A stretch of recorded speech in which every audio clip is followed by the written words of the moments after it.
O que é que os irmãos acham? Eu acho essa ideia. Gostaria de vocês se colocassem, porque é importante que a gente tome essa decisão. Para mim, particularmente, eu acho que quanto mais cedo, melhor, porque fica mais fresquinho na nossa mente.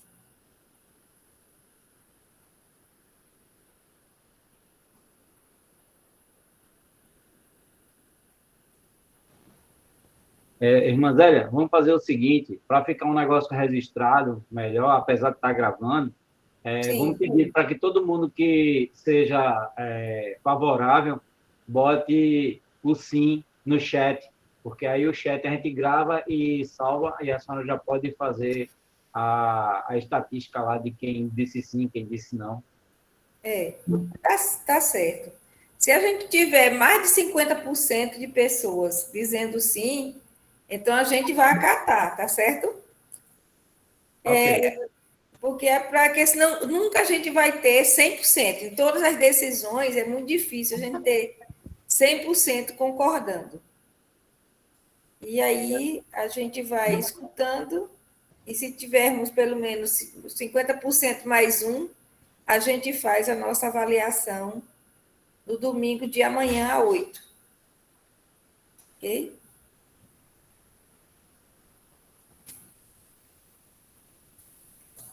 São 14, nós temos já 21 pessoas presentes. Jailma, pode falar, Jailma. Quem é Jailma? Levantou a mãozinha.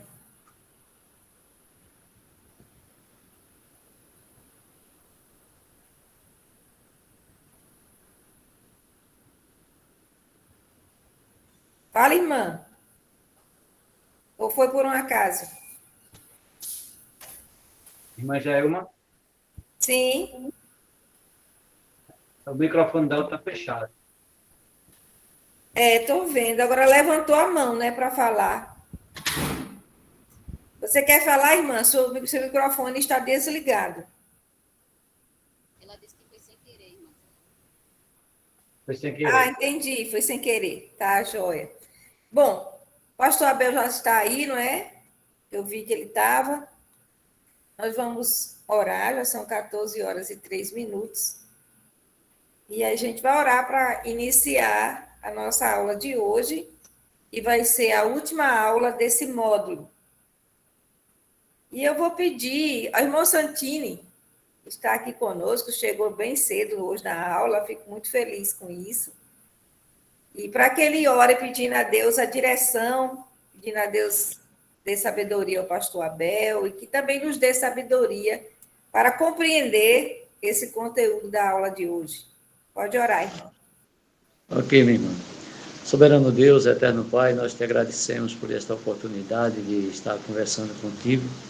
E nesse momento em que nós iremos ouvir, Senhor Deus, um momento de edificação, de conhecimento da tua palavra, nós queremos pedir a tua direção. Ser, Senhor Deus, com cada pessoa que está do outro lado ouvindo esta palestra, ser com o teu servo, pastor Abel, abençoe, dando a ele sabedoria. Nos ajuda, Senhor Deus, e nos dá capacitação para entendermos e guardarmos aquilo que tu deseja para as nossas vidas. Nós oramos, nós te agradecemos em nome de Jesus. Amém. Amém.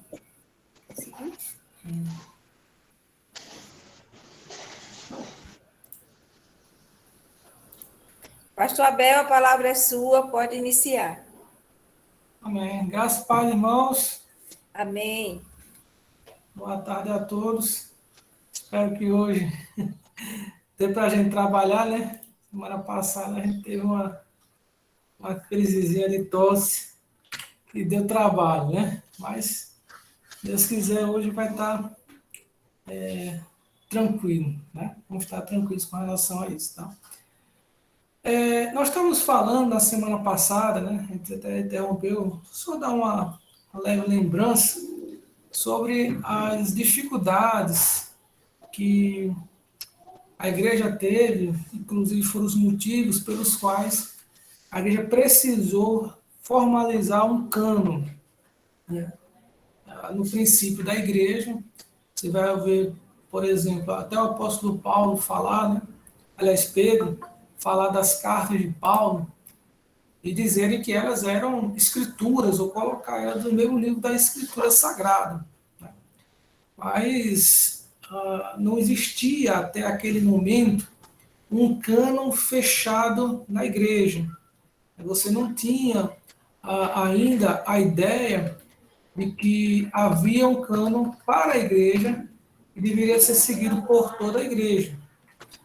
No Antigo Testamento, você tinha aquelas comunidades de profetas que eles guardavam os livros sagrados, e isso ia passando de geração a geração.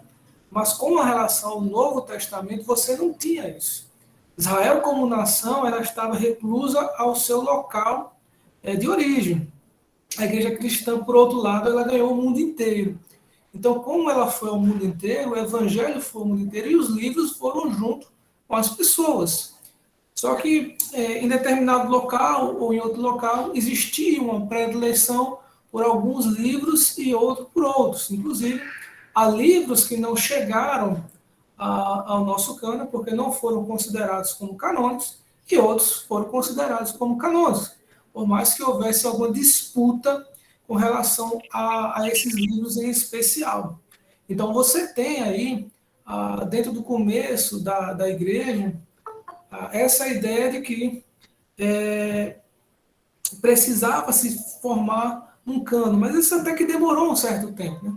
Por exemplo, a gente está vendo aí no slide que a primeira lista que contém os 27 que nós temos hoje do Novo Testamento, ela só veio acontecer no ano 367, através do bispo Atanásio, de Alexandria.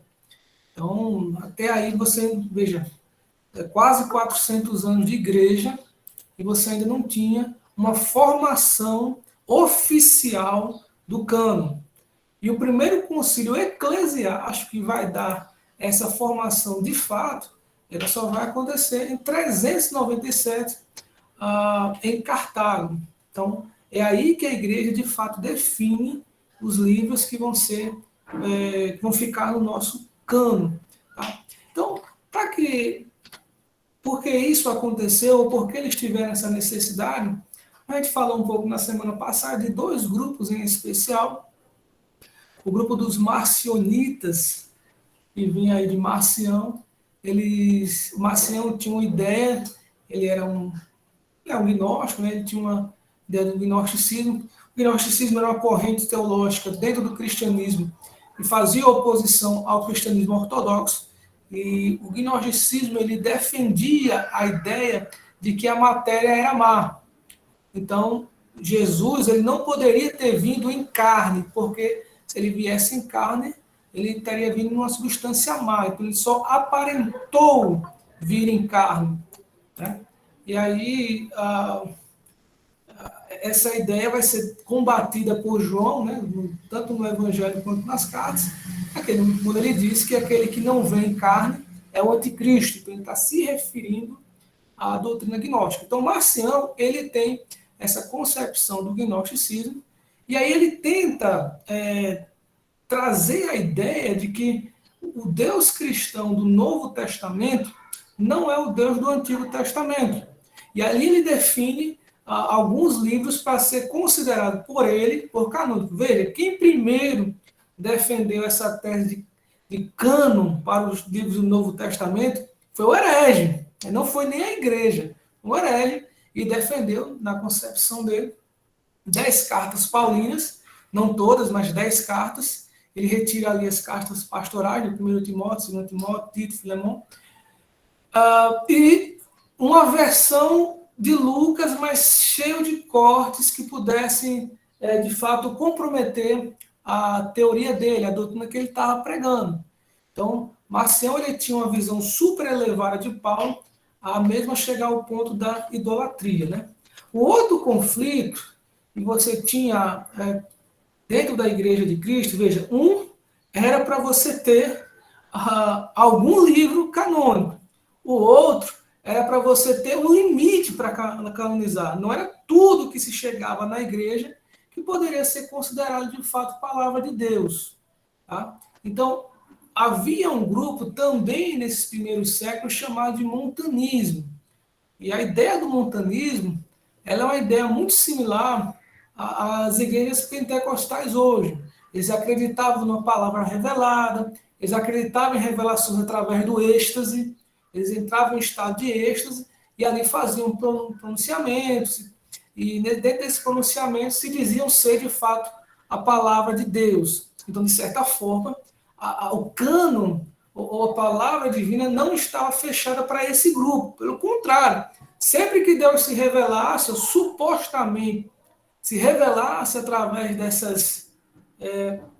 desses movimentos, era considerado como se fosse palavra de Deus viva e eficaz. Né? Então, tinha essa dificuldade. No livro História do Cristianismo, que a gente leu um pouco na semana passada, na página 84, ele define de uma maneira muito interessante essa necessidade da igreja. Ele diz assim: Marcião, um herege, levou a igreja a pensar sobre a formação de um novo testamento. Já outro desordeiro, Montano, obrigou a considerar o seu fechamento. Veja que coisa interessante, né? Se por um lado a ideia de Marcião fez com que a igreja começasse a cogitar, peraí, a gente precisa definir o que é cano e o que não é, o que é palavra de Deus e o que não é. Por outro lado, o montanismo fez com que a igreja parasse assim, não, agora a gente tem que fechar. Precisamos ter uma definição concreta, completa, que não possa ser alterada da palavra de Deus e ali colocar uma finalização. Então, essas necessidades, tanto internas quanto externas, levaram a Igreja de Cristo a formalizar o cânon. Tá? E aí, fazer uma pergunta para movimentar os irmãos aí. O que os irmãos acham? Tá? A gente vai fazer um processo de canonização dos livros sagrados. O que os irmãos consideram que deveria ser levado mais em consideração para que esse cano fosse fechado? Lembrando que a igreja naquela época, ela não tinha a Bíblia que nós temos hoje. Você pega a Bíblia e abre de Gênesis e Apocalipse, está tudo lá naquela sequências em ordem. Eles tinham essa, a gente tem, eles não tinham essa facilidade, eles não tinham esse privilégio, vamos dizer assim. Agora, eles tinham vários livros e que eram, inclusive, lidos nas igrejas como orientação, como sendo um livro que incentivasse a prática cristã, etc. Mas aí precisava fechar. Se vocês estivessem lá, quais seriam os critérios que vocês levariam mais em consideração? Eu quero ver se vocês vão chegar próximo aos que foram escolhidos.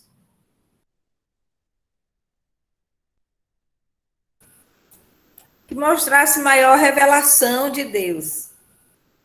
E Deus colocasse a palavra, mostrando assim que tinha uma revelação de Deus ali e que se pudesse perceber que aquilo era algo que era para ensinar não só apenas a um grupo, mas a qualquer nação que tivesse a oportunidade de ler. Para mim, um dos critérios seria esse ensinamento de Deus, uma revelação de Deus como ensinamento.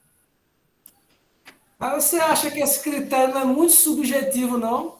Porque o que pode ser para mim, veja bem, eu posso ler um livro secular, aliás, um livro cristão, mas que não seja um livro canônico, e através da leitura daquele livro, assim, esse livro falou muito comigo, parecia que Deus estava falando para mim através desse livro, e aí será que isso já seria critério suficiente para eu dizer assim, não, então agora é palavra dele? Claro, a gente vive em outro contexto, né? Nós imaginamos a igreja naquela época, tá?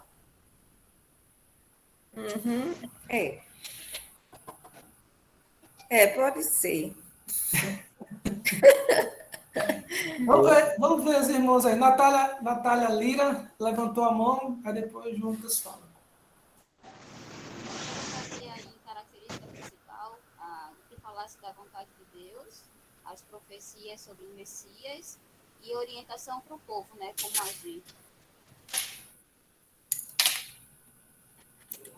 Natália, não sei se o teu microfone está um pouco distante, eu não escutei nada.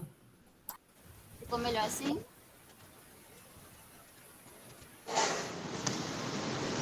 Se você puder aumentar um pouco mais.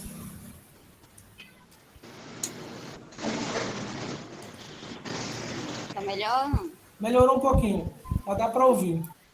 Eu colocaria os livros que falassem da vontade de Deus, né? A profecia sobre o Messias e a orientação para o povo, de como eles deveriam agir, essas organizações que Deus estabeleceu.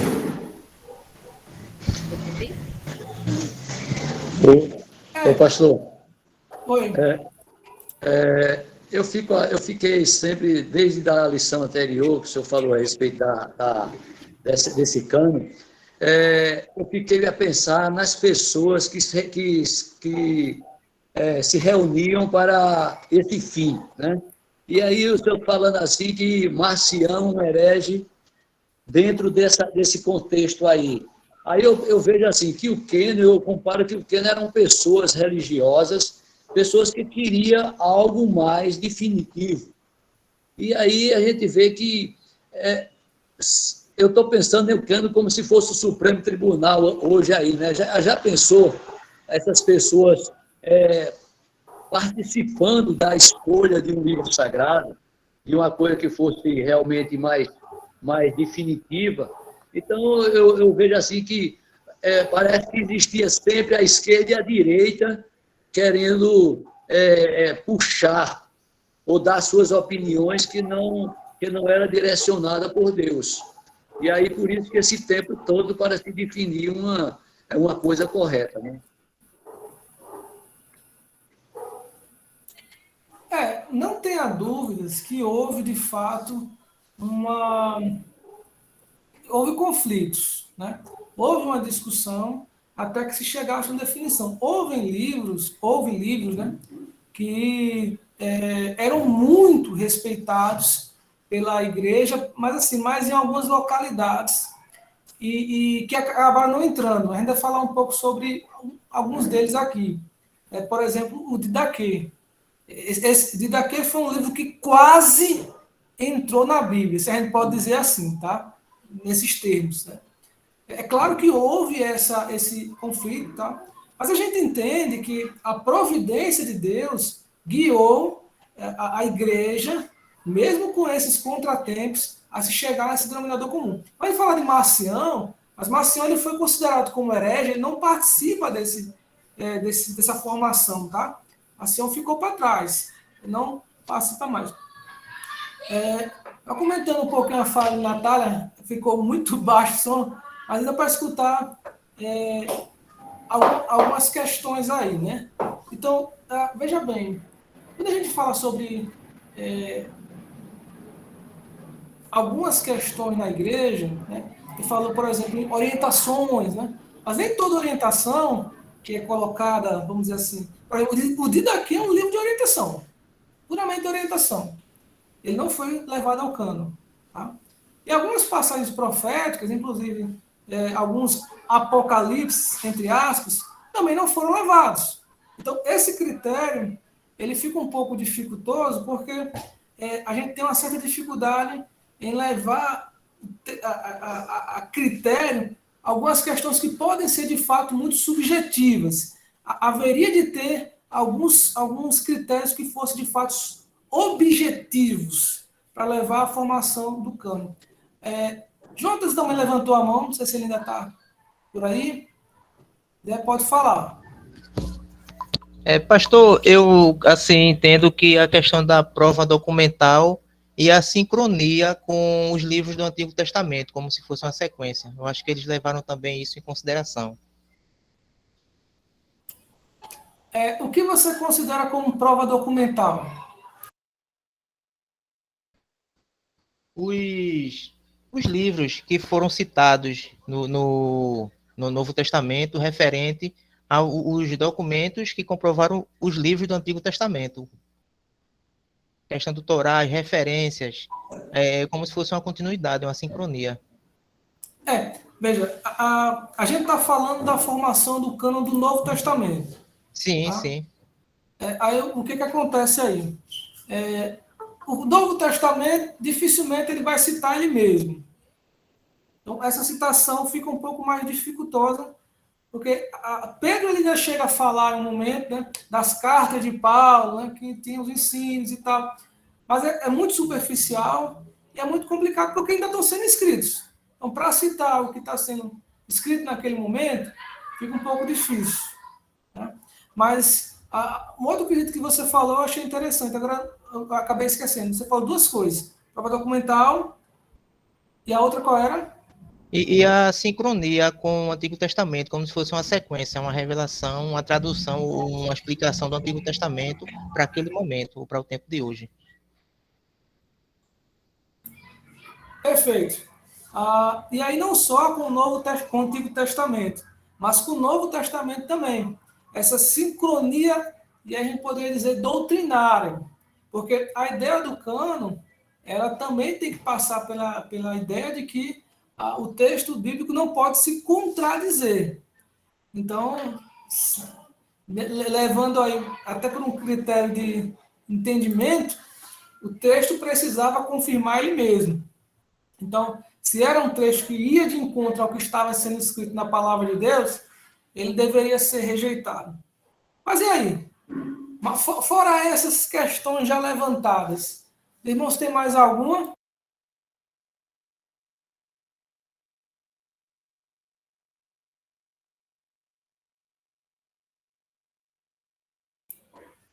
Eu acho que não.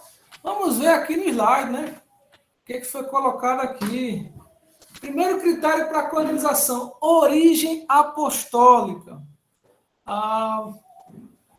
Para o livro ser considerado canônico, ele precisava ter uma origem nos apóstolos.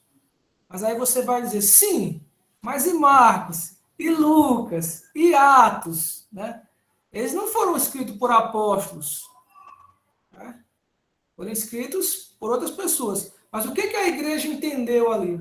Embora não tenha sido escrito pela mão do apóstolo, há uma forte ligação com o apóstolo em si. Então, por exemplo, Lucas, quando escreve Lucas e Atos dos Apóstolos, ele tem uma forte ligação com Paulo.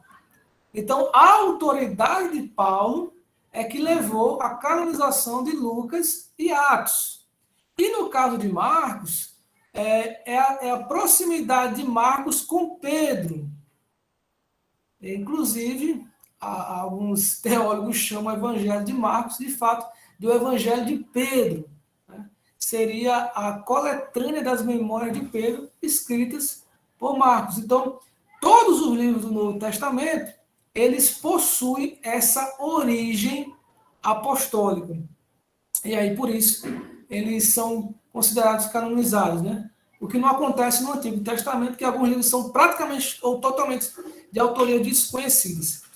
Um segundo ponto era a aceitação universal da igreja. Veja, aceitação universal não quer dizer unanimidade.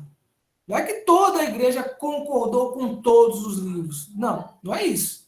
Mas que a igreja, aqueles livros eram aceitos na igreja em todos os lugares. Não por todas as pessoas, mas em todos os lugares. Não eram livros que eram reclusos a um determinado local. Alguns dos livros que não foram canonizados, não foram porque eles eram muito populares, mas em uma determinada região. E não na igreja como um todo. Tá? Então, essa aceitação universal seria essa base, né? E também a inspiração, que seria um critério de cunho subjetivo, né? Como é que a gente vai saber que é inspirado? Não, pela leitura do texto você chega a uma ideia de que ele é inspirado. E consistência doutrinária.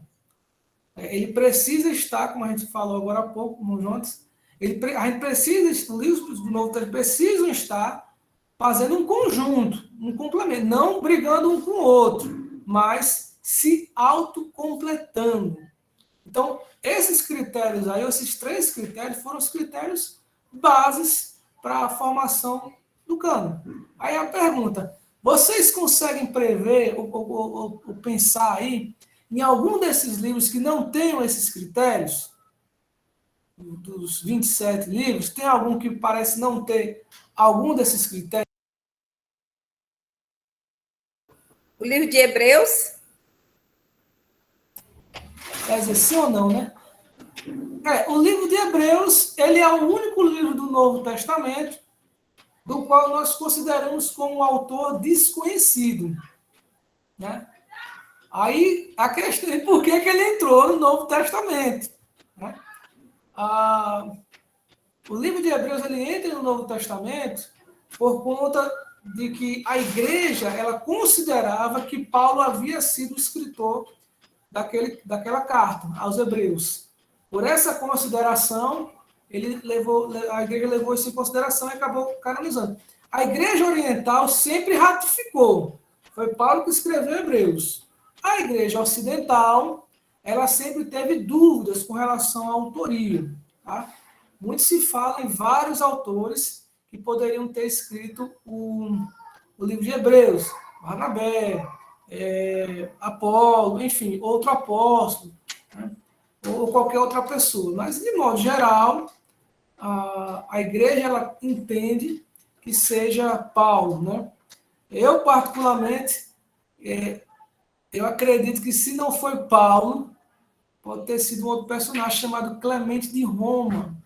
Se os irmãos tiverem a oportunidade, tem até na internet, darem uma pesquisada aí, procurem por a carta de Clemente de Roma, à igreja de Corinto. A linguagem da carta, você lê aquela carta, você parece que está lendo no capítulo 14 de Hebreus. Né? Capítulo a mais. Porque a linguagem ela é muito similar. É como você pegar uma pessoa que você está acostumada à escrita. Você já leu muitos livros daquela pessoa. Quando você escuta, mesmo que você não lembre do livro, você diz, não, foi ele que escreveu isso aí. Então, é mais ou menos por aí. Então, quem tiver a oportunidade de ler essa carta de Clemente de Roma aos Coríntios, leia. Aí você vai ter vai dar uma clareada aí com relação a esse entendimento. Claro, sempre vai ser uma eterna dúvida com relação a quem escreveu de fato a carta aos Hebreus. Então, na formação do cânon do Novo Testamento, esses 3 pontos são os principais: origem apostólica, aceitação universal, inspiração e consistência doutrinária. Mas aí, irmãos, houveram alguns livros que tiveram essa dificuldade de entrar no cânon. Dos dos que foram de fato canonizados, os mais debatidos aí foi 2º e 3º João, Apocalipse e Hebreus. Tá? 2º e 3º João, não é nem a questão da autoria, né? Eles até consideravam que, de fato, João foi o autor das cartas, mas por se tratar de cartas muito pessoais. Quando você lê 2º João e 3º João, você claramente percebe que são cartas escritas para aquele destinatário. Né? E aí ficou aquela dúvida, será que eram somente cartas pessoais ou, de fato, eram cartas que nós deveríamos levar em consideração com relação à formação do cânon? Tá? E aí, depois, no final, decidiu-se que deveria se canonizar essas cartas sim. Apocalipse, por conta da sua linguagem simbólica, né, e de difícil compreensão, linguagem muito complexa. Então, também teve essas questões, essas dúvidas. E Hebreus, porque não se sabia de fato o autor com certeza. Mas, voltando a dizer, né, como se levou em consideração que Hebreus tinha sido de fato escrito por Paulo, aí ela foi de fato considerada canônica. Né? Então, mas também houveram outros livros que eram bastante aceitos pelos cristãos primitivos que não entraram no cânon. É o caso do Didaquê, que eu já falei com os irmãos. O Didaquê, ele era um livro como se fosse um manual para novos convertidos, tá? Explicando como é que deveria agir, alguns comportamentos práticos, etc. Enfim, é um livro de boa leitura, que também é um livro que você encontra em qualquer PDF na internet, se os irmãos tiverem interesse de ler, mas não foi considerado canônico, não entrou junto com eles também. Pastor de Hermas, que é uma história um tanto quanto fantástica demais, tá? Mas também tinha um apoio da igreja. E a Epístola de Barnabé, que era uma espécie de apocalipse. Tá? era um livro com linguagem apocalíptica, né, de revelação, mas que também não foi considerado canônico, porque também não foi escrito por Barnabé. Tá? Ele tem o nome de Epístola de Barnabé porque é o nome que ele ficou conhecido, ou pelo menos era um nome que indicava vamos dizer assim, uma força para o livro, né? Porque é de Barnabé. Mas, na verdade, é um pseudo-escrito, não foi ele que escreveu. Tá? Isso era muito comum naquela época, né? Não é uma questão de desonestidade, tá? Mas era quase uma questão de honra, né? Você botar o nome de uma pessoa. Tá? Então, esses 3 livros aí, como alguns outros não entraram no campo. Por outro lado, nós temos livros citados no Novo Testamento que não entraram no cano e ninguém sabe onde eles estão. Tá? São, ou pelo menos 3 passagens, né? Ou mais, né? Que não estão no cano do Novo Testamento, que o Novo Testamento faz referência a eles, né? E aí é interessante porque eu vou perguntar lá embaixo, né, se a gente achasse esses livros hoje, o que a gente ia fazer, né? Mas olha, abra aí suas Bíblias em 1 Coríntios 5, 9. Uma pessoa que achar pode ler. 1 Coríntios 5, 9.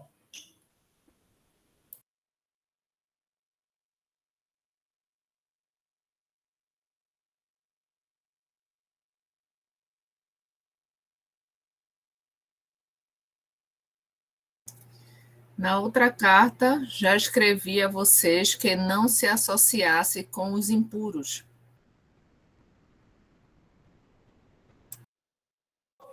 Que outra carta é essa? Essa é a 1 de Coríntios. Que outra carta é essa? Né? Paulo está se referindo a uma outra carta que ele escreveu a Coríntios, antes de 1 Coríntios. Quer dizer, houve um 1 Coríntios que era primeiro do que o 1 Coríntios. E 1 Coríntios seria 2 Coríntios, por exemplo. Tá? Essa carta nunca chegou a nós. Né? Algumas pessoas falam que seria a carta severa de Paulo, enfim. Mas ela não chegou até nós. Veja aí Colossenses 4, versículo 16.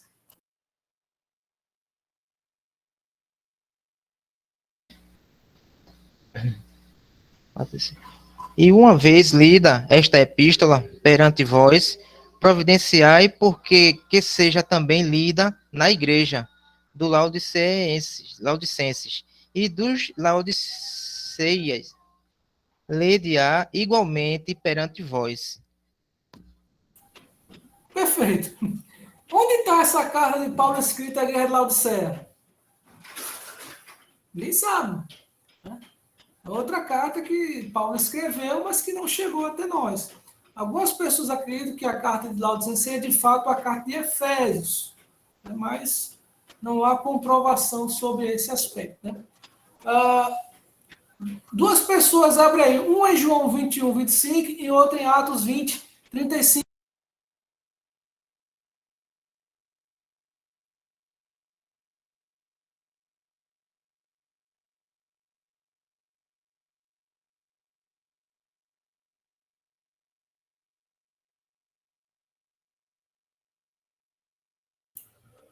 Então, quem achou pode ler, viu?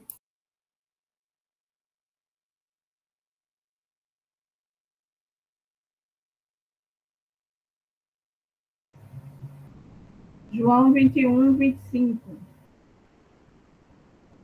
Cadê? As coisas, se cada uma delas fossem escritas, penso que nem mesmo no mundo inteiro haveria espaço suficiente para os livros que seriam escritos. E Atos 20, 35. Tenho-vos mostrado em tudo que, trabalhando assim, é necessário auxiliar os enfermos e recordar as palavras do Senhor Jesus, que disse: mais bem-aventurada coisa é dar do que receber. Muito bem. Uma de João faz referência a muitas coisas que foram ditas, que não foram colocadas no papel, vamos dizer assim, né? E outra que Paulo fala, uma fala de Jesus, que é o desafio dos irmãos mostrarem essa referência. Onde foi que Jesus disse que era melhor dar do que receber? no texto bíblico, a gente não tem essa referência, tá? Era muito provavelmente uma tradição, claro, de uma palavra que Jesus havia de fato falado, né? Mas que nunca chegou a ser registrada em escrito. Então, por isso, ela nunca chegou até nós através disso aí. Então, quando você lê o Novo Testamento, você percebe que tem muito mais coisas que não chegou até nós. É uma pena, né? Mas o que chegou foi o que Deus assim permitiu. Mas, olha, o que aconteceria hoje? E aí é uma pergunta para os irmãos debaterem. Se, porventura, a arqueologia, as ciências aí que vão atrás dessas coisas, encontrassem esses livros que foram citados aí, ou outros, né? Mas em especial esses, né? O que a gente faria com eles? A gente incorporaria ao nosso cano do Novo Testamento? Aí eu pego a palavra de Jonathan, né? A base documental. Comprovada a base documental dele, né?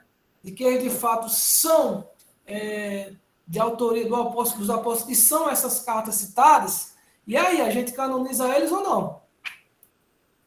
O que é que a gente faz agora?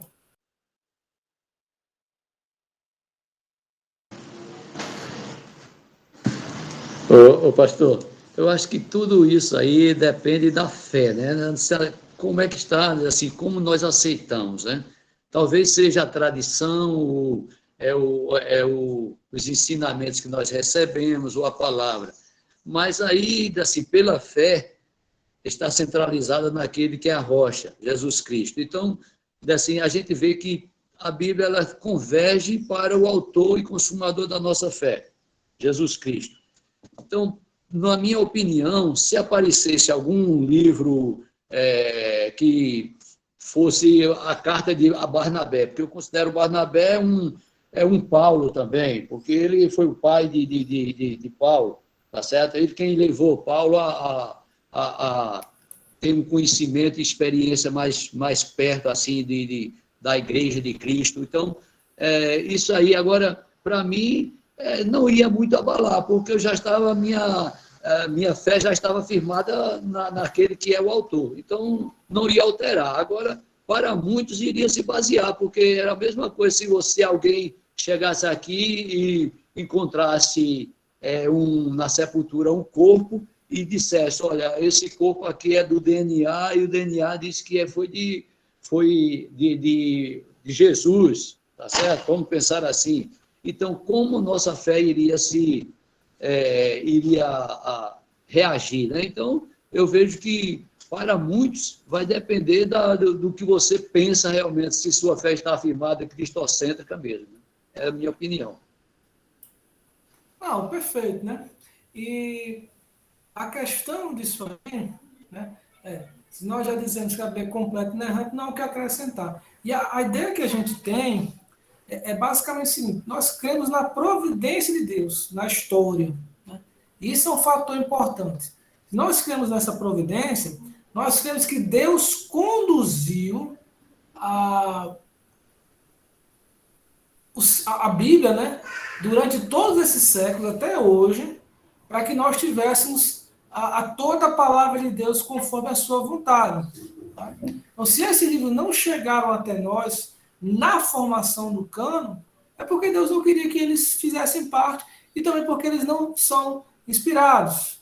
Então, não são inspirados, não foram guiados pela providência divina para chegar até nós, não deveriam ser acrescentados, por mais que aparecesse até mesmo supostamente escritos de Jesus, né? A gente sabe que não tem. Então, o fechamento do cânon, ele se deu, então não dá para se acrescentar mais em relação ao que já foi escrito, não se acrescenta, não se retira, e é o que nós temos para nossa fé hoje, tá? Ok. E aí, algumas traduções em versões da Bíblia, dentro da história, as mais importantes, né? Por exemplo, a Septuaginta. A Septuaginta é a tradução grega do Antigo Testamento. Ela foi pedida aí pelo imperador egípcio, né? O faraó egípcio, e que ele tinha uma grande biblioteca, ele queria os livros do mundo inteiro, ou cópias do livro do mundo inteiro, na biblioteca dele. Ele pediu que 72 judeus traduzissem o Antigo Testamento.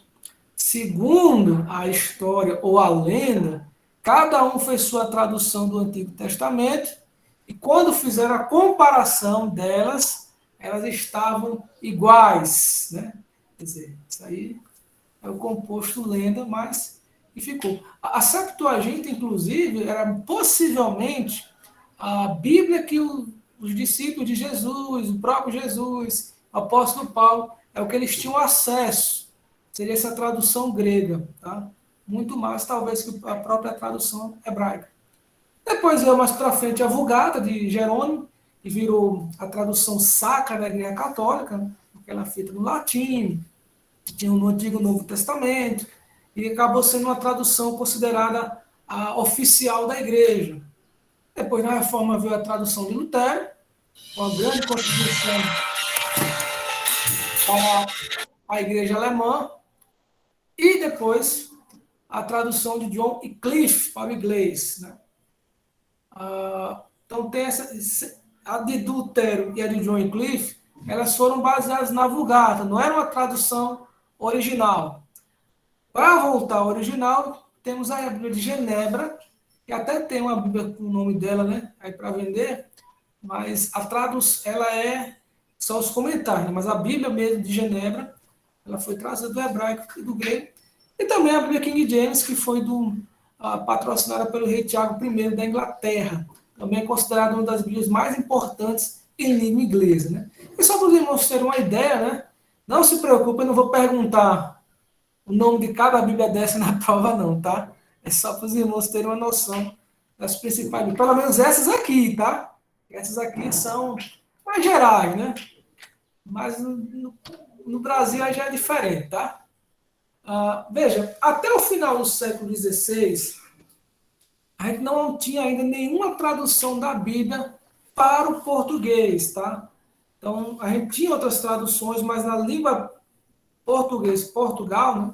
Português brasileiro vai vir muito depois, a gente não tinha. Então, João Ferreira de Almeida, se vocês abrirem suas Bíblias aí, tá lá no começo da Bíblia, né? Traduzido por João Ferreira de Almeida, se você tiver algumas versões da Sociedade Bíblica, né? A revista atualizada ou a revista corrigida. As outras não, tá? Então, João Ferreira de Almeida, ele nasceu em Lisboa, né, em 1628, era filho de pais católicos, né?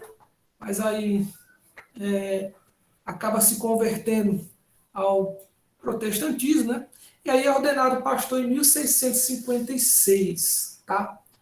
Deixa a irmã falar, depois eu dou continuidade. Pastor, é Cláudia. Eu queria entender, assim, por que as Bíblias elas têm que ser corrigidas, revisadas, atualizadas? Por quê? Vamos chegar lá. Aí você lembra de perguntar isso de novo. Quando eu for falar de cada tradução, ou das traduções especiais, a gente vai explicar um pouco disso aí, tá bom? Mas espera um pouquinho. Então, veja bem, João Ferreira de Almeida, ele traduz primeiro o Novo Testamento e traduz, aí depois começa a traduzir o Antigo Testamento, ele não completa, ele vai até Ezequiel 41, 21, e aí ele morre, né? Ele não chega até o final, e aí ele não consegue traduzir tudo. Se você pegar algumas Bíblias antigas, você vai ver lá, o reverendo padre, ou então o padre João Ferreira, né? Não é que ele fosse um padre católico, tá? É porque na Holanda, né, onde ele desempenha seu ministério, os pastores, né, eram chamados de padres, ou padres dominicanos, né, o ministro do Senhor. Então é por isso que ele tem esse nome. E a versão que a gente tem hoje, tanto a revista atualizada, quanto a Nova Almeida, quanto a revista corrigida, que levam os nomes de Almeida, na verdade ele não tem nada ou muito pouco da versão de Almeida. O que acontece é que eles permanecem com o nome, até por uma questão de homenagear o tradutor, né? Mas, de fato, não temos mais muitas muita coisa a ver com o que ele traduziu, né? Assim, na linguagem que ele traduziu. Mas aí, qual é a versão bíblica que vocês mais preferem? E por quê? Quer dizer, às vezes, essa é uma pergunta interessante, porque alguns irmãos podem até se perguntar, e tem Bíblia diferente? Às vezes tem gente que pergunta, né? E nós temos aí várias traduções, né? Mas aí, irmãos, assim, 4 pessoas aí, diferentes. Diga aí qual a Bíblia que você prefere. Renata Nunes está dizendo, revista atualizada em Nova Almeida. NVI. NVI. O que mais? Também pode repetir, tá? Não precisa ser diferente, não, viu? Só para a gente ter uma ideia assim, de, outra NVI, Viviane Barros. Mais algum aí? Natália, revista atualizada. Quer dizer, parece Tem a revista atualizada, eu gosto da revista atualizada. Revista atualizada também, Zé Jair falando NVI. Parece que a competição aí é entre a NVI e a revista atualizada, né? Bom, são 2 versões muito boas, na verdade, né? Mas vamos lá. Almeida, revista e corrigida. Se você olhar... A minha é corrigida. Pronto. Se você olhar na sua Bíblia aí, na lombada dela, normalmente, se não se apagou com o tempo, normalmente se apaga também, ela vai ter um emblemazinho de uma espada e uma Bíblia no meio, né?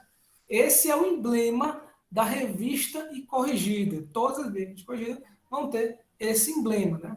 A Almeida Revista e Corrigida, ela foi publicada em 1951 pela imprensa bíblica brasileira, depois pela Sociedade Bíblica, né? Ela é uma tradução bem antiga e, de certa forma, até um pouco ultrapassada, tá? Por quê? Porque algumas palavras vão ganhando outros significados com o tempo.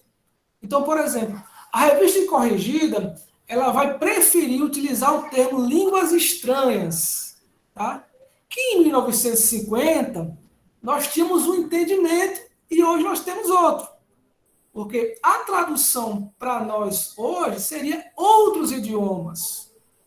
Só que quando ela foi traduzida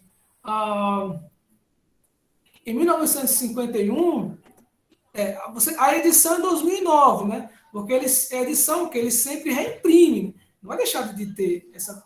Mas a Bíblia é de 1951. Eles vão alterar uma coisa ou outra. Mas ela não é atualizada, como é a revista atualizada, por exemplo. Tá? Então, se você pegar uma versão antiga da revista corrigida, você vai ver que lá em Jó, quando ele fala lá daquele animal lá, o Belmonte, né? Só que o termo que a gente usa é boi selvagem e tal. Lá você vai ter unicórnio. Né? Quer dizer, não faz sentido, né? Mas veja, a tradução da revista corrigida, ela persiste hoje porque ela é muito aceita, muito valorizada nos meios pentecostais. Se você for na Assembleia de Deus, você só lê a Bíblia lá se for revista corrigida. Já cheguei até algumas pessoas a dizerem que a revista corrigida é a Bíblia inspirada. As outras traduções não são. É só a revista corrigida. Tem irmãos que tem uns amigos pentecostais aí, sabem o que eu estou falando, né? Então, assim, a revista corrigida tem essa dificuldade. Tem palavras muito rebuscadas, que não estão mais no nosso vocabulário, ou que temos muita dificuldade de falar nelas. Então, ela não é uma tradução ruim, tá? É uma tradução boa, mas está um pouco para trás, tá? É um pouco ultrapassado. E aí nós temos a revista atualizada, que durante muitos anos foi a mais popular. Né? Eu acho que ainda é a mais popular, pela nossa pesquisa aqui, ela está rivalizando com a NVI, mas eu creio que a revista atualizada ainda seja a grande maioria das Bíblias que a gente vê numa igreja. Os irmãos se levantarem para ler sua versão, tenho certeza que, sei lá, 50%, até mais, é revista atualizada. Seria a grande maioria. A revista atualizada é uma tradução mais popular, né? Uma linguagem um pouco mais acessível, ela é atualizada, então ela tem algumas variações de linguagem para facilitar. Tá? Ela foi elaborada por uma comissão de especialistas que passaram 10 anos trabalhando nela e conseguiram, vamos dizer assim, atualizar a revista e corrigida. Tá? Então, e uma coisa interessante, né? Ela não só atualizou, mas também ela manteve o padrão, né, de uma linguagem boa, de uma linguagem sacra, né, que a gente percebe que está lendo a Bíblia quando está lendo ela. Então, se você observar, o símbolo dela é esse círculo, tá? Conforme está aí na tela. Então, também na lombada das suas Bíblias vai ter esse círculozinho aí, indicando que é revista e atualizada. Nova Almeida, ela é uma atualização um pouco mais caprichada da Almeida Revista Atualizada. Ela é o mesmo símbolo do círculo, só que inclinado. Tá? Você observar também. Ela é uma tradução muito recente, ela é de 2017, então ela tem o quê? 5 anos, né, de estar aí no mercado. Né? E o objetivo dessa tradução ela é muito interessante, porque os tradutores tiveram a preocupação de fazer uma tradução que fosse boa para leitura em público, tá? Para se ler em voz alta. Tá? Então, eles se preocuparam muito com a sonoridade das palavras. Então, por exemplo, lá em Eclesiastes 7:2, você vai ver que tem um texto que diz assim: ali se vê o fim de todos os homens. Né? Quando a gente lê o texto, a nossa leitura não há nenhum problema. Se a gente fala em público, é quem está assim, quem é Alice? E Alice vê o quê? Né? Quer dizer, não é isso. Então, eles trocaram esse termo Alice vê para o termo lá se encontra, ou ali é lá que se vê. Então, eles mudaram essa sonoridade para não dar essa ideia de uma palavra diferente. Eles tiveram essa preocupação. Em alguns lugares, o pronome tu foi trocado pela expressão você. Em alguns lugares, o vós foi trocado por você. Visto que nós dificilmente usamos mais esse termo vós. Né? Ele usa você, você. Enfim, eles também trocaram isso. E também trocaram expressões antigas que a gente também não usa mais. Por exemplo, louvar-te-ei foi trocado para eu te louvarei. Então, assim, sem sombra de dúvidas, a Nova Almeida ela é a melhor Bíblia para leitura em público. Sem sombra de dúvida. Para você colocar lá no slide da igreja, no culto, ela é, com certeza, a que foi mais preparada para esse termo. Né? Abrir-se-vos-á. NVI ela vem de uma outra escola, né? Ela não é Almeida, ela é uma nova tradução, nova versão, como o texto diz, né? Nova versão internacional, onde o objetivo dela foi fazer uma nova tradução dos originais. Então, eles vão voltar para o hebraico, para o grego. Aí você vai ter uma comissão de teólogos de vários países, Brasil, Estados Unidos, Inglaterra, Holanda, Portugal, para que se traduzisse com uma precisão maior, mas que não se perdesse a clareza nem a elegância. Então, a NVI também é uma tradução excelente. Tá?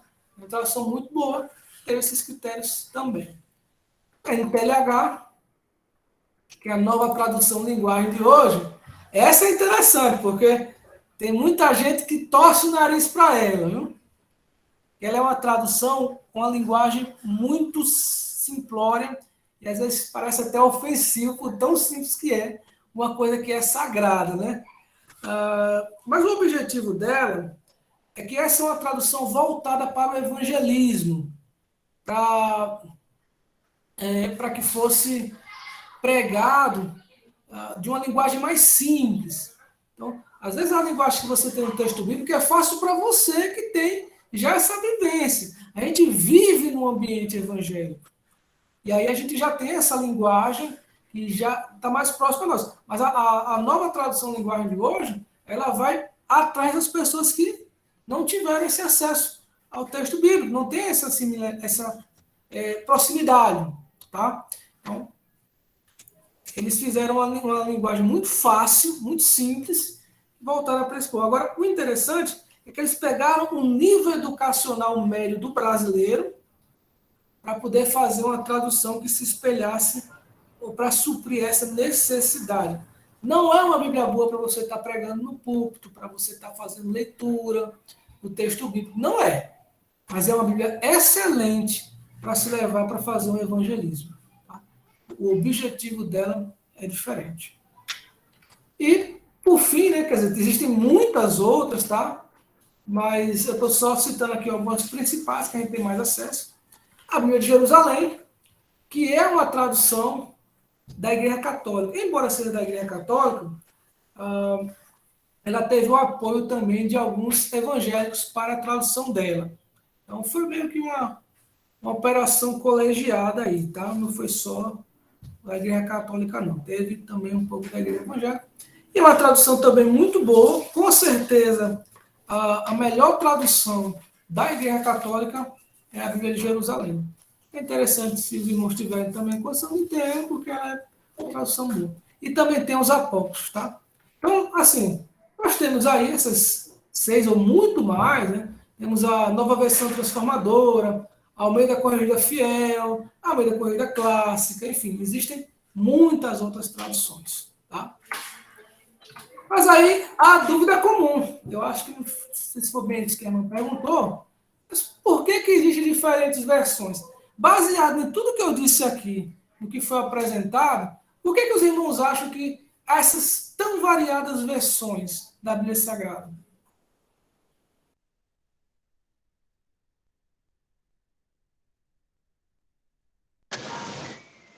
Uma das coisas que você já até falou aí, pastor, que foi com relação a atualizar a linguagem, né? Acho que uma das coisas seria essa, atualizar.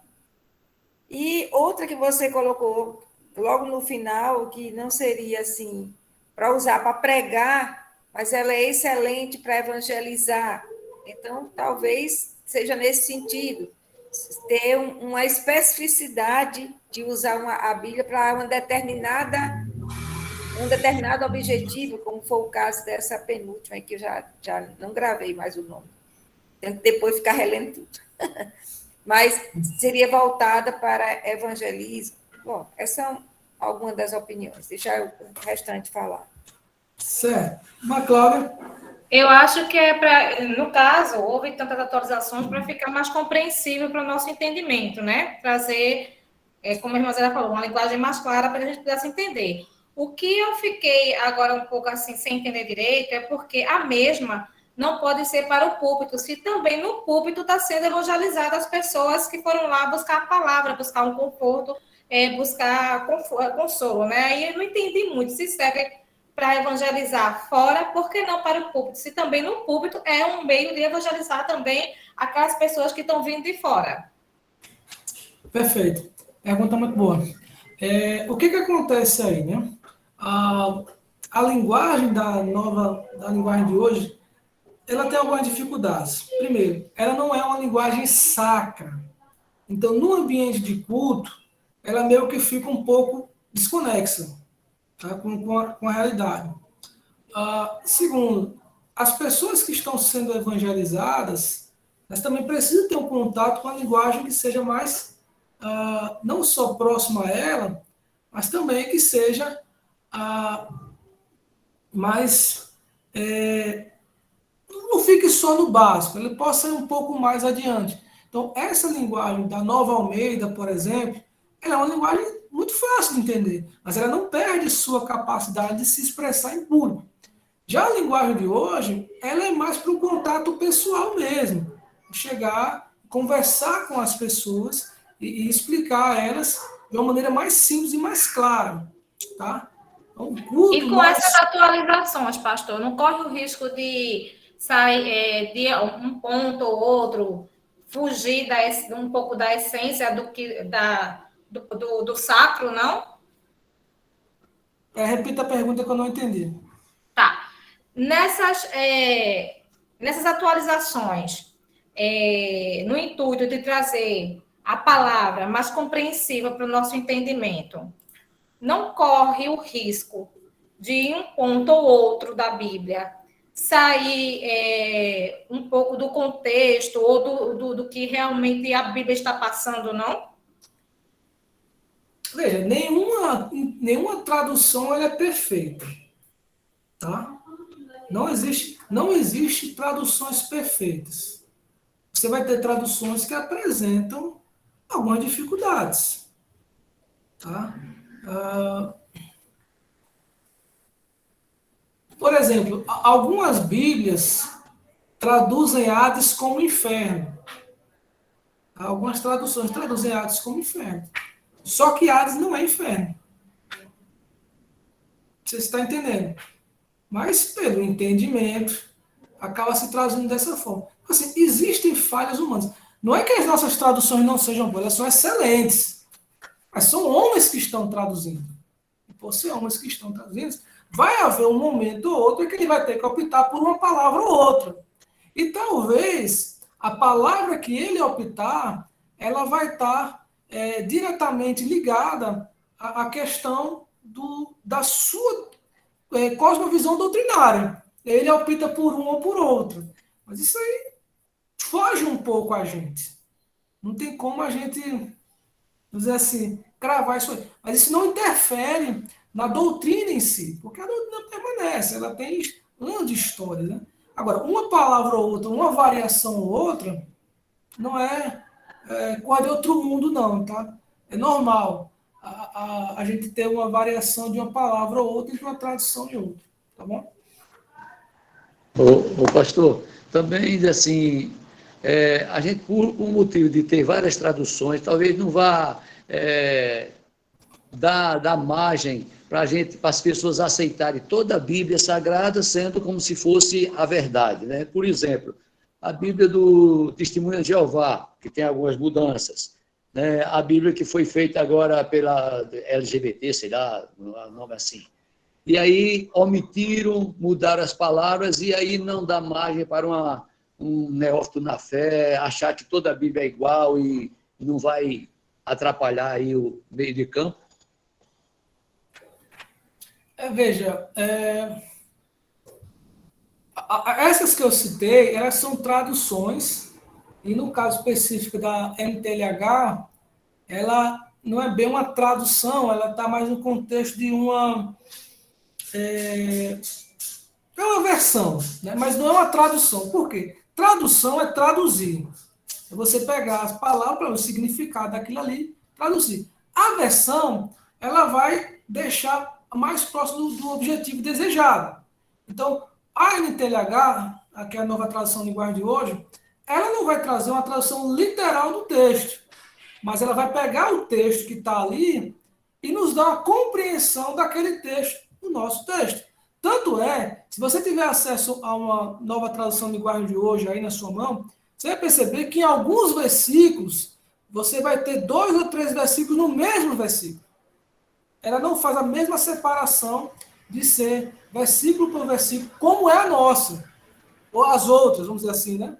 E tem versículo 1, 2, 3, às vezes não, ela pega o versículo do 1 ao 10 e bota um texto só. Assim, 1 ou 10, tá? Isso é nas versões sérias. Quando você pega, por exemplo, a versão da Novo Mundo, né? Que é a da Testemunha de Jeová, que não é versão bíblica, que é uma afronta. Eles pegaram o texto bíblico e distorceram completamente o texto em várias passagens. Inclusive acrescentando algumas passagens, ou até mesmo omitindo outras, ou modificando outros. Entendeu? Modificando completamente. Você pega o Evangelho de João, eles colocam lá, né? No princípio era o verbo, nem dizia a palavra, né? No princípio era a palavra estava com Deus, e a palavra era um Deus. E aí Deus com D minúsculo, né? E aí quando você pega a tradução, a nossa tradução, a tradução que está mais correta com os originais, tem no princípio era o verbo, e o verbo estava com Deus, e o verbo era Deus. Aí qual é a questão aí? Quem é que está certo? A gente tem que voltar para o grego, o original. E o interessante do texto grego é que as palavras do texto grego, elas são... a formação do texto ela privilegia a uma tradução mais assertiva. Por exemplo, no nosso português, a gente conjuga os verbos, tá? Mas o substantivo permanece, não é isso? O substantivo permanece. Já no grego, não. O grego, você conjuga. Conjuga é um modo de falar. Ele lá, no caso do grego, é chamado de declinação. Tá? Mas para que a gente possa entender, vamos dizer assim, conjuga. Você conjuga o verbo, o substantivo, o artigo. Todo mundo conjuga junto. Tudo conjugado. Então, quando você vai no texto grego, você percebe que não tem como trazer aquilo ali. Porque o texto está numa linguagem nominal, um tempo nominal, e para a tradução Novo Mundo, ela deveria estar numa linguagem, acho que passivo, dativo, alguma coisa assim. Então, não tem como extrair daquela forma. E aí a pergunta, né? E aí, como é que a gente vai dizer isso para uma pessoa? Diz, olha, existem traduções mais próximas do original e mais distantes. E umas que não são honestas. E as traduções originais, ou traduções mais próximas, são essas aqui. Tá? Acho que é mais ou menos por aí a dúvida, né? Ok. Aí, acho que a gente já respondeu essa pergunta, né? Essas diferentes comprometem a compreensão? Não, pelo contrário, né? Elas facilitam, né? Porque você vai ter aí algumas traduções que elas vão ter uma linguagem mais acessível. Então, elas não comprometem a compreensão, pelo contrário, elas facilitam a melhor compreensão. E aí, qual é a melhor versão para cada momento? Depende do momento que você está. Em alguns momentos é melhor você passar uma tradução linguagem de hoje. Está falando com uma pessoa que não é crente, melhor tradução é a linguagem de hoje. Está fazendo um estudo bíblico, revista corrigida, revista atualizada, NVI, são ótimos para estudo bíblico. É o culto público, culto da igreja, a melhor tradução é a Nova Almeida. Tá? Então, isso depende muito do que você vai utilizar aí. Tá? E aí, outro ponto interessante. Por que a Bíblia apresenta colchetes em algumas passagens? Se você observar, algumas traduções, aliás, acho que todas as traduções, ou a grande parte das traduções, você vai ter em alguns versículos colchetes entre algumas passagens. Então, o que acontece aí? Porque essas passagens que estão em colchetes, elas não se encontram nos melhores manuscritos. É por isso que eles colocam em colchetes, tá? Mas isso não quer dizer que não sejam inspirados ou que não estejam dentro do composto bíblico, tá bom? Ok.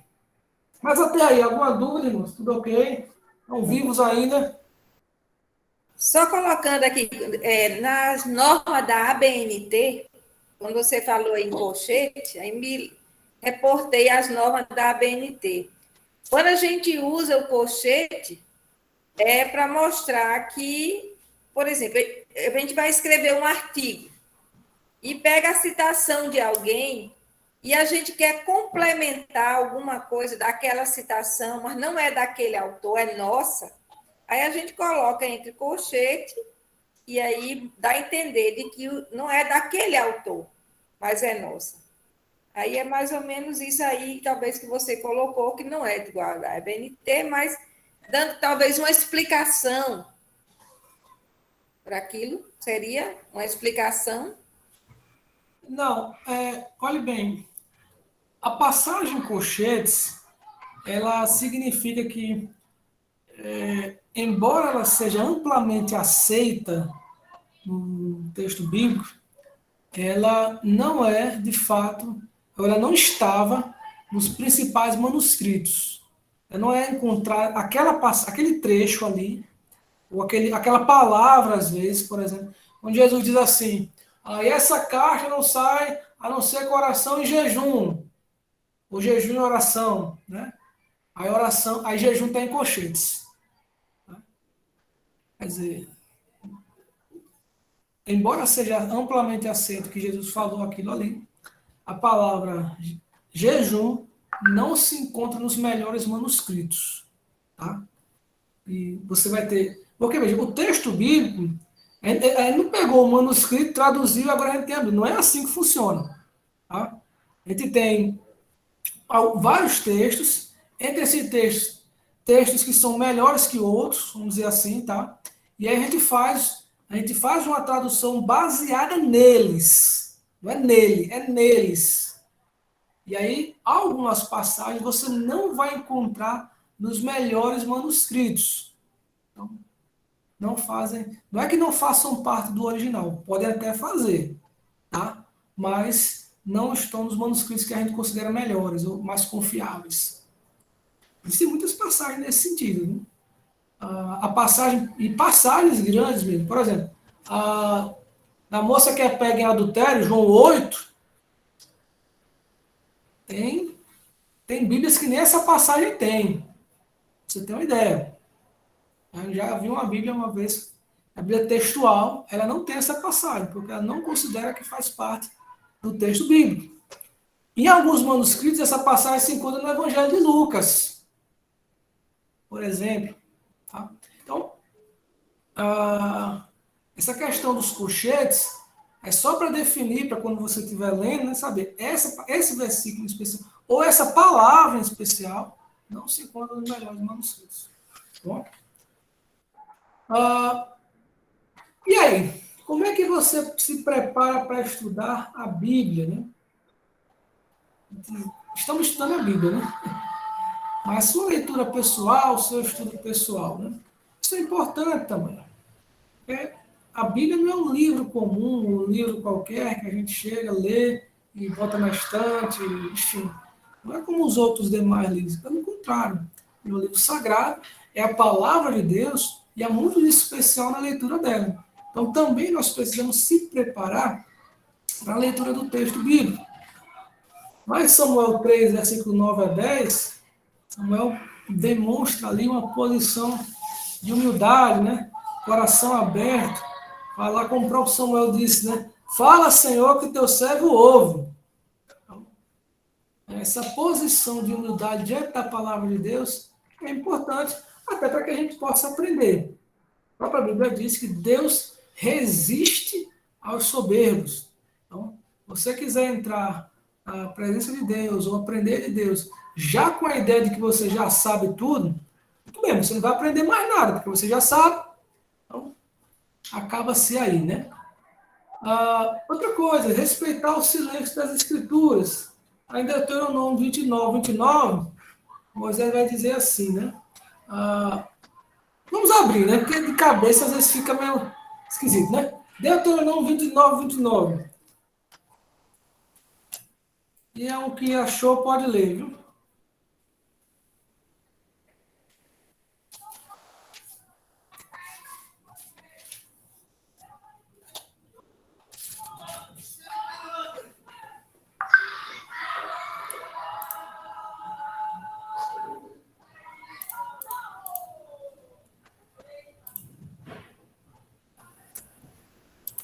As coisas encobertas pertencem ao Senhor nosso Deus, porém as reveladas nos pertencem a nós e a nossos filhos para sempre, para que cumpramos todas as palavras desta lei. Muito bem. Então, a ideia muito clara de que o que está escrito foi para nosso benefício. Nós aprendemos através da palavra de Deus, nós temos acesso à palavra de Deus, e isso é bom para nós. Agora, a gente não pode ir além do que está escrito, né? Alguns grupos evangélicos aí, eles não encontram algumas coisas na Bíblia e vão além, né? Achar uma data para o retorno de Cristo, né? A Bíblia não diz isso. Diz que no dia e a hora ninguém sabe, né? Aí já tem gente que diz, não, mas vai ser dia X, dia Y. Então podemos ir além do silêncio das Escrituras, acrescentar doutrinas onde não existe, acrescentar proibições onde não existe, fazer coisas que não existem e não está escrito na Bíblia. O que está lá é para o nosso bem, o que não está, não podemos acrescentar. Outra coisa, praticar ou ter uma prática de oração. Se a gente vai ler a palavra de Deus, tá? A gente vai ler, ou é melhor que a gente tenha uma orientação do próprio Espírito Santo. para que a gente possa também aprender um pouco mais dela. Então, a prática de oração, ela é, de fato, importante. Ok. Tem algumas ferramentas para a gente estudar a Bíblia, né? O que os irmãos têm aí de ferramenta para estudar a Bíblia? Outros livros, outras coisas que vocês têm para aprofundar no estudo da Bíblia? Um de cada vez, né? Tem nada. Uma das coisas é o próprio estudo da EBD, né? Das minhas lições da EBD. Então, uma das coisas que nos ajuda é aquelas revistas da EBD. As lições, né? É. Também. A Renata falou comentário bíblico, muito importante também. Versões diferentes, né? Texto bíblico, lições de EBD, são ferramentas. Tem mais, tem muito mais coisa aí, viu? Uma boa Bíblia de estudo, né, para poder clarear mais os textos, é um pouco de conhecimento de história mesmo secular, para poder compreender melhor também. Perfeito. A Bíblia do estudo, na verdade, é uma Bíblia onde o comentário está dentro dela, né? O comentário bíblico ela está dentro do texto bíblico, ou dentro não, é abaixo, né? Então, é interessante também. O conhecimento secular, até para você ter uma noção de plano de fundo, né, do que estava acontecendo naquele momento, também é interessante e também faz parte, né? Então, vamos lá, né? É interessante a própria Bíblia, tá?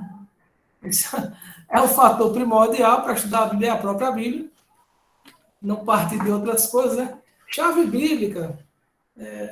Hoje em dia, a gente não usa mais isso, né?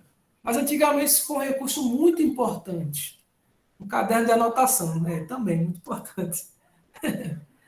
A chave bíblica é onde você pega uma palavra e ela vai indicar todos os versículos que tem aquela palavra que você está procurando. Então, é muito bom para se achar textos.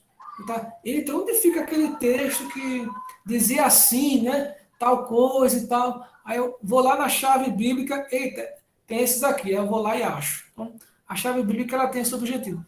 Por que a gente não está utilizando muito mais ela? Por causa da internet. Né? Agora a gente coloca o pedaço do versículo que a gente lembra e eles na hora lançam lá qual é o versículo. Né?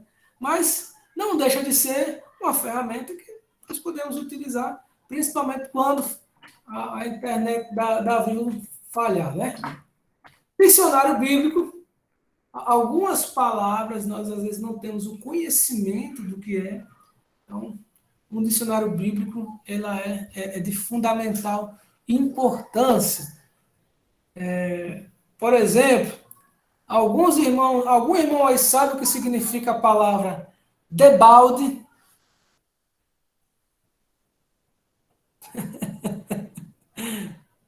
Não. Debalde, em algumas versões, se não me engano, na Revista Corrigida, tem esse termo. Tá?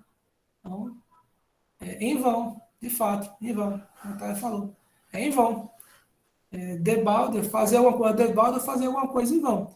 Mas, como essa palavra aí que alguns irmãos ficaram em dúvida, você tiver acesso a um dicionário bíblico, também você pode descobrir o que significa. Claro, novamente, as versões mais modernas, elas vão eliminando essas palavras que a gente não tem conhecimento.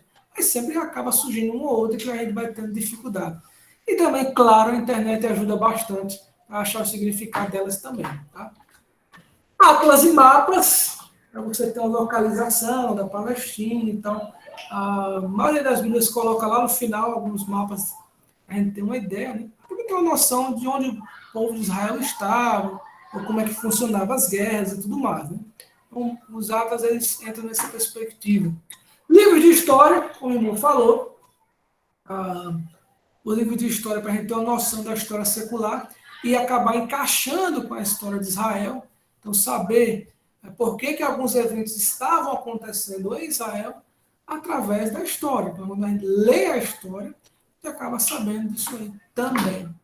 E comentários bíblicos. Só que aqui, comentário bíblico é muito bom, claro, é muito importante, só que tem uma questão. O comentário bíblico, ele precisa ser entendido da perspectiva de que é um autor humano que está comentando o texto bíblico, tá? Então, não quer dizer que tudo que aquele autor está falando é, de fato, palavra de Deus. É a posição dele, ou que ele acredita ser baseado. O comentário bíblico normalmente pega uma ideia histórica, ou pega um conceito, os conceitos históricos, trazem à luz do texto bíblico, e aí comentam aquilo ali através desse mesmo background, desse mesmo pano de fundo. Tudo isso aí fazendo de uma perspectiva de você ter uma explicação melhor do texto. Mas, novamente, claro, todo comentário bíblico é a visão daquele autor sobre o texto bíblico. Tá bom? Então, isso também se aplica às Bíblias de estudo. A Bíblia de estudo é uma Bíblia que o comentário bíblico está dentro dela. A única diferença é essa. Mas também, são Bíblias que a gente chama de Bíblias comentadas. Tá? E aí, a sugestão para educadora religiosa, eu nem sei se tem, na verdade, né? A biblioteca para estudo na igreja de vocês. É um grande desejo nosso, de ter uma biblioteca. Mas precisamos de espaço também.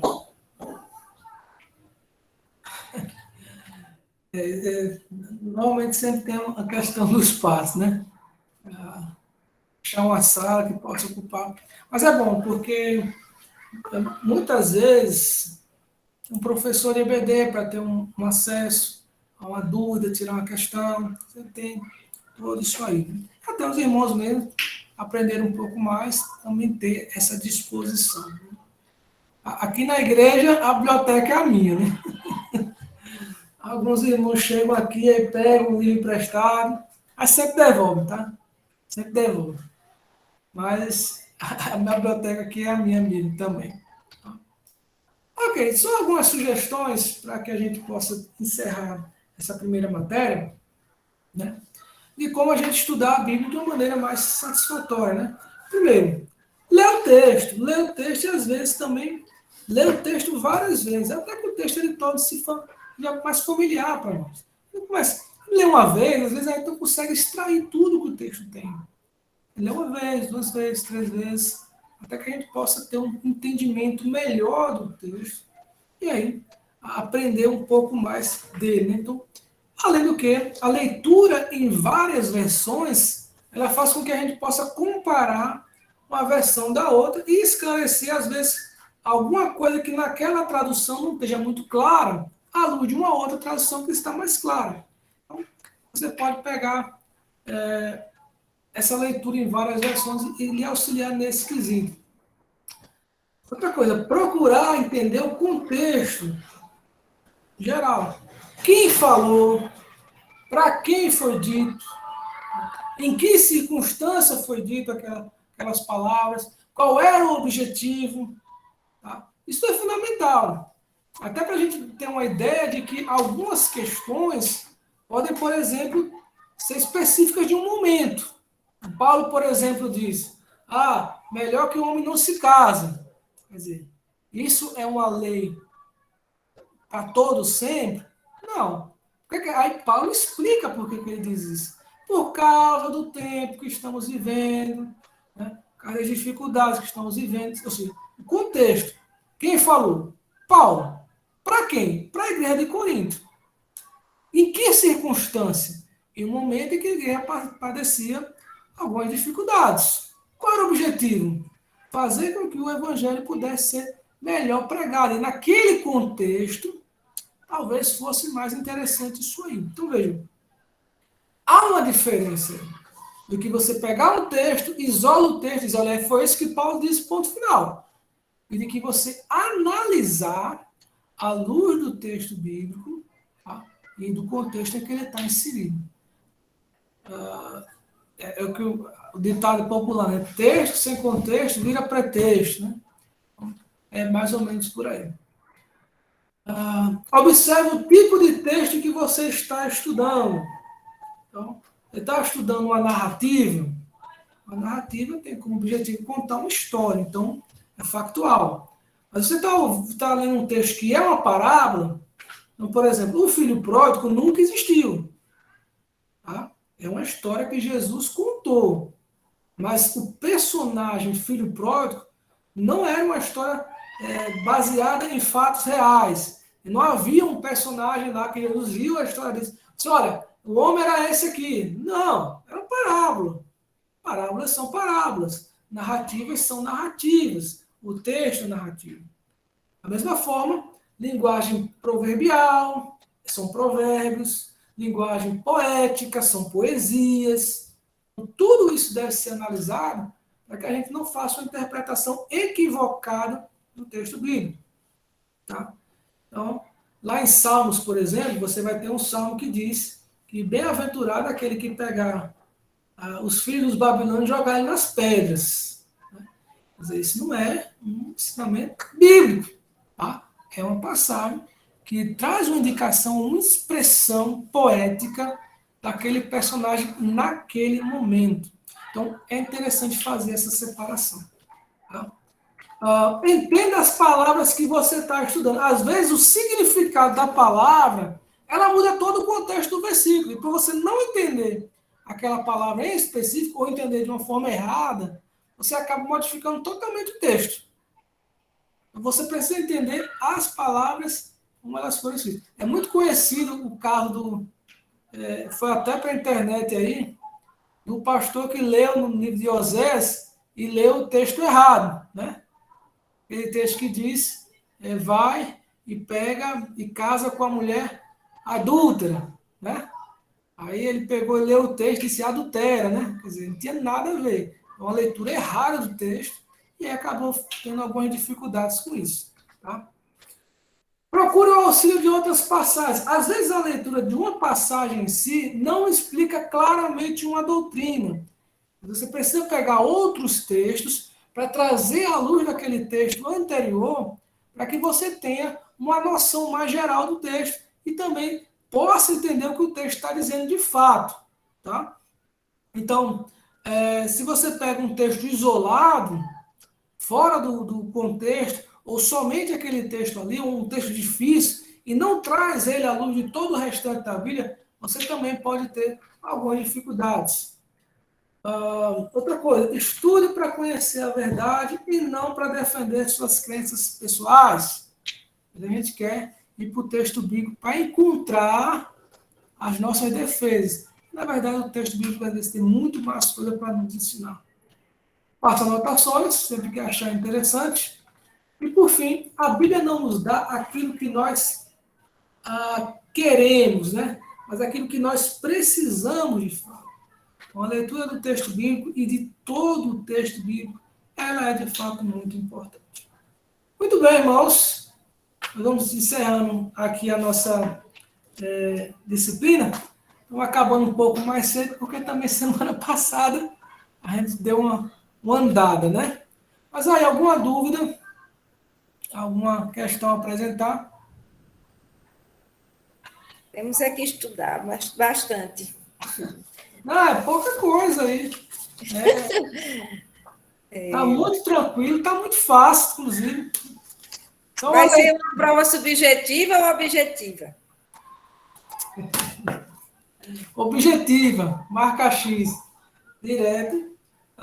Basicamente, se apeguem mais aos conceitos, né? Foram apresentados aí, conceitos gerais. Na verdade, ele não vai querer também que você decore tudo que foi dito, mas que você tenha um entendimento. Tá? E você diz assim, não, eu aprendi algumas coisas aí essas 4 semanas. Valeu a pena, porque pelo menos isso eu aprendi. Pronto, tá por aí. Então, não está difícil a prova. Claro, agora se você não pegar uma vez esse slide para dar uma estudada, aí realmente fica difícil. Ou não assistir às aulas, enfim.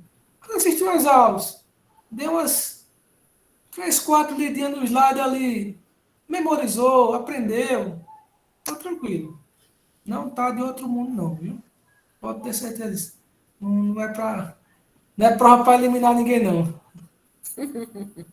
A prova é, de fato, com base nesses slides que eu estou mandando. Vou mandar agora os dados completos, né? Porque estava mandando partido. Vou mandar agora completo. Os irmãos têm acesso aí. A prova, o irmão falou, vai ser domingo de manhã, não é isso? Esse não. O outro, né? Amanhã não. Daqui a 8 dias. Nós teremos a revisão, né, no próximo sábado, às 14 horas, lá na igreja. É importante que os irmãos e as irmãs deem uma lida em todo o material. O pastor já vai colocar esse de hoje, né, aí todo o material.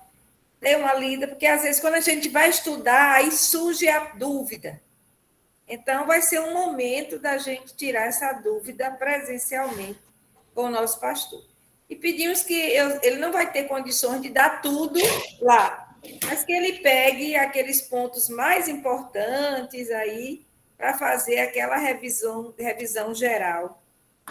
E assim, a nossa proposta é que a gente faça a prova logo no domingo.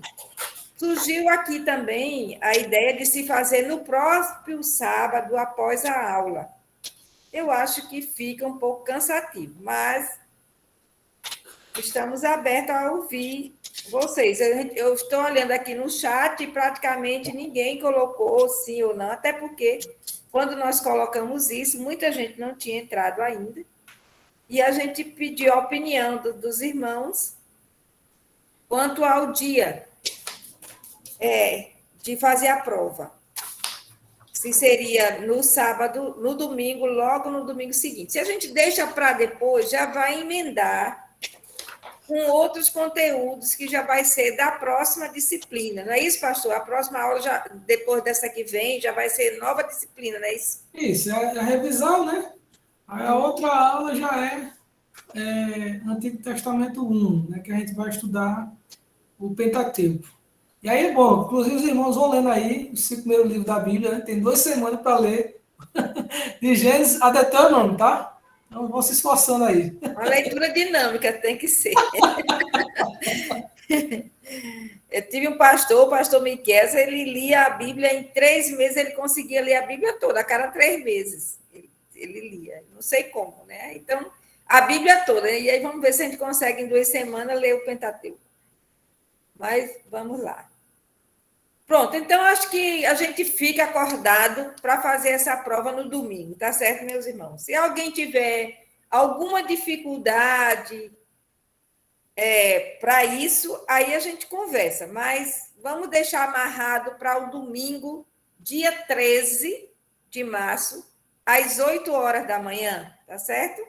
E no sábado, nossa aula presencial, aproveite para estudar, para tirar as dúvidas. Ok? Vamos, então, orar para a gente encerrar a nossa aula de hoje. Eu vou pedir, irmão Silas, que ore. Mas veja, que horas é o culto de manhã? Às 9. Dá em 1 hora, não dá? Dá de 8 às 9. Isso é 1 hora para fazer a prova? Sim, não dá não, pastor? Não, eu faria, né? Não sei se irmão. Eita. Consegue fazer em 1 hora. São muitas perguntas. Não, mas é porque às vezes de fato tem irmãos que demoram um pouco mais. Né? Na leitura, né? Leitura, se nós marcássemos então para as 7h30.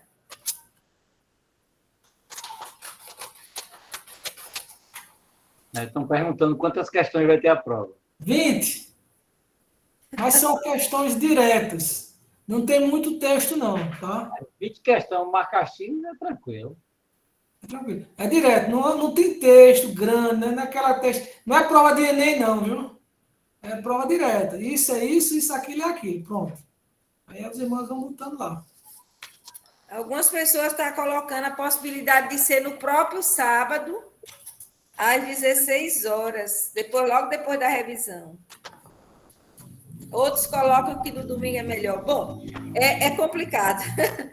Então, como a gente já tinha pensado desde o princípio de ser no sábado, a gente faz no domingo, a gente faz essa primeira experiência. Agora, sejam pontuais. Comecem chegue na igreja para a gente literalmente iniciar às 8 horas. E aí, a partir dessa experiência, se a gente sentir necessidade que não deu tempo, a gente puxa um pouquinho mais, ou pode fazer, então, no sábado mesmo, certo? No sábado que tiver a revisão para a próxima disciplina, tá certo? Mas nessa, vamos fazer a experiência de começando no domingo às 8 horas, tá certo? Vamos deixar assim. Irmão Silas, ore agradecendo a Deus pela nossa lição de hoje, nossa aula de hoje. Querido Deus, maravilhoso Pai, te agradecemos, Senhor eterno Deus, pelas graças e as misericórdias que tu derrama sobre nós, Pai.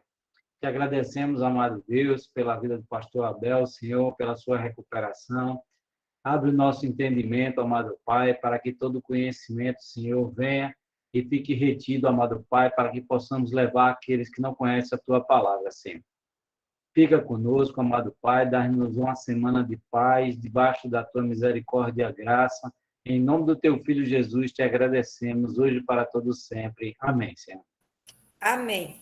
Pronto, então, só recordando, aula presencial às 14 horas no próximo sábado, espero que agora não haja nenhum empecilho, e no próximo dia 13, às 8 horas, a nossa prova, literalmente, iniciaremos às 8 horas, certo?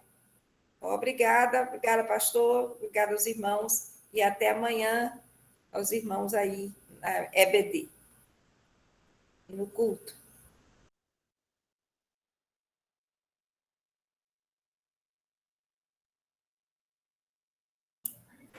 Até mais.